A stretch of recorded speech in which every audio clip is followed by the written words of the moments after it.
पहली खबर है, सिवान में शराब तस्कर नीति रोज नए नए तरकीब अपनाकर शराब का धंधा कर रहे हैं।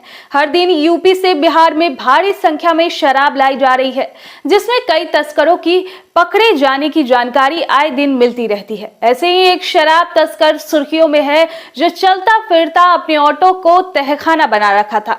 पुलिस ने जब ऑटो की तलाशी ली तो सभी के होश उड़ गए। ऑटो के ऊपरी हिस्से में रैक बनाकर भारी संख्या में विदेशी शराब छिपाए गए थे।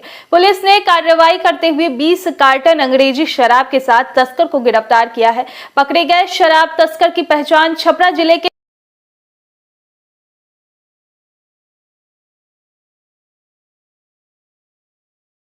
थाना क्षेत्र के मझौली चौक के समीप की है। घटना सुबह करीब 9 बजे की बताई जा रही है। ऑटो से बरामद विदेशी शराब की कीमत 10 लाखों रुपए से अधिक की बताई जा रही है। बता दें कि पुलिस को शराब तस्करी की जानकारी पहले ही गुप्त सूचना के आधार पर मिली थी, जिसके बाद मैरवा थाने की पुलिस पहले से यूपी बिहार के बॉर्डर मैरवा थाने क्षेत्र के मझौली चौक पर मुस्तैदी थी। जैसे ही ऑटो यूपी के रास्ते बिहार में प्रवेश किया, पुलिस कर्मियों ने ऑटो चालक को पकड़ लिया, लेकिन उन्हें कहीं भी शराब नहीं दिखा।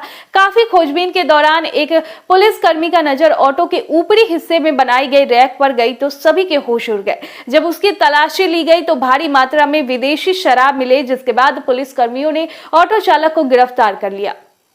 अगली खबर, कोरोना काल के 2 वर्ष बाद सोनपुर मेला लगने के बाद लोगों में काफी उत्साह दिख रहा है। जिला प्रशासन और पर्यटन विभाग भी इसके तैयारी को लेकर उत्साहित दिख रहा है। मेला दर्शनार्थियों के सुविधा के लिए तरह तरह की व्यवस्था की जा रही है। इसी क्रम में जिला प्रशासन द्वारा मेले से संबंधित सोनपुर मेला ऐप बनवाया गया है, जिसमें सभी प्रकार की जानकारी आपको मोबाइल के एक टैब के बाद मिल जाएगा। सोनपुर मेला एशिया का सबसे बड़ा पशु मेला होता है, लेकिन पशुओं के खरीद बिक्री पर रोक के बाद मेला का स्वरूप बदलने लगा है। सोनपुर मेला को हाई टेक और डिजिटल इन्फो के लिए जिला प्रशासन द्वारा ऐप के माध्यम से संपूर्ण जानकारी दी जाएगी। जिला प्रशासन द्वारा लॉन्च किए गए सोनपुर मेला 2022 ऐप से मेला से जुड़ी सभी तरह की जानकारी संग्रहित की जा रही है।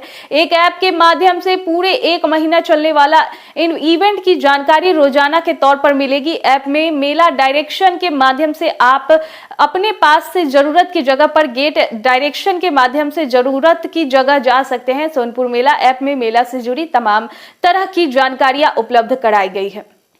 अगली खबर, ऑनलाइन दाखिल खारिज के मामलों में अंचल कर्मियों की मनमानी नहीं चलेगी। इस पर अंकुश लगाने के लिए जल्द ही फीफो लागू होगा। फीफो यानी पहले आओ पहले पाओ, ये व्यवस्था लागू करने के बाद म्यूटेशन में जो आवेदन पहले आएंगे उसका निपटारा पहले करेगा अंचल कर्मियों के लिए अनिवार्य होगा। इससे अंचल अधिकारी, राजस्व कर्मचारी और डाटा एंट्री ऑपरेटरों जैसे अंचल कर्मी म्यूटेशन के मामलों में पिक एंड चूज नहीं कर पाएंगे। मॉडल रूप में फीफो को शुरुआत में हाजीपुर, समस्तीपुर, भागलपुर, सिवान और नवादा के कुछ अंचलों में लागू करने की संभावना पर विचार किया गया। उसके प्रातः इनपुट के आधार पर इसे पूरे बिहार के सभी 534 अंचलों के लागू किया जाएगा। राजस्व एवं भूमि सुधार मंत्री आलोक कुमार मेहता ने वरीय अधिकारियों के साथ विचार विमर्श किया। मंत्री ने अधिकारियों को यह भी सुनिश्चित करने का निर्देश दिया कि अगर सही वजह से दाखिल खारिज के किसी मामले को अस्वीकृत करना आवश्यक हो तो भी उसके बारे में विस्तार से और लिखित में जानकारी दी जाए। साथ ही अस्वीकृत करने से पहले जरूरी दस्तावेज उपलब्ध कराने के लिए आवेदक को एक मौका जरूर दिया जाएगा।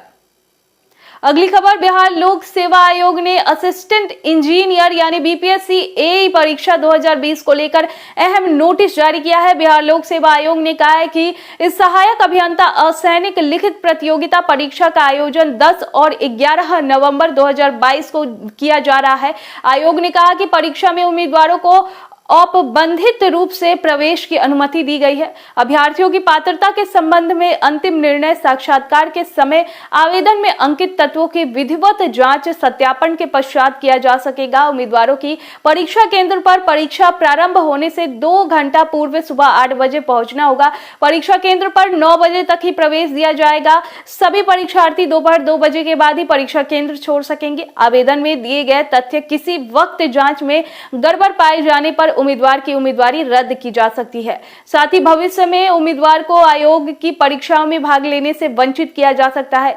आयोग ने कहा कि परीक्षा के दौरान OMR शीट पर किसी प्रकार का चिन्ह, रेखाखंड, अंकन करना वर्जित है। इसकी अवहेलना किए जाने पर अनुशासनिक दंडात्मक कार्यवाही की जा सकती है। प्रवेश पत्र पर अंकित आवश्यक निर्देश एवं उत्तर पत्रक पर अंकित सभी निर्देशों को अभ्यर्थी ध्यान से पढ़ ले। आपको बता दें 10 और 11 नवंबर को परीक्षा का आयोजन 3 पालियों में किया जाएगा।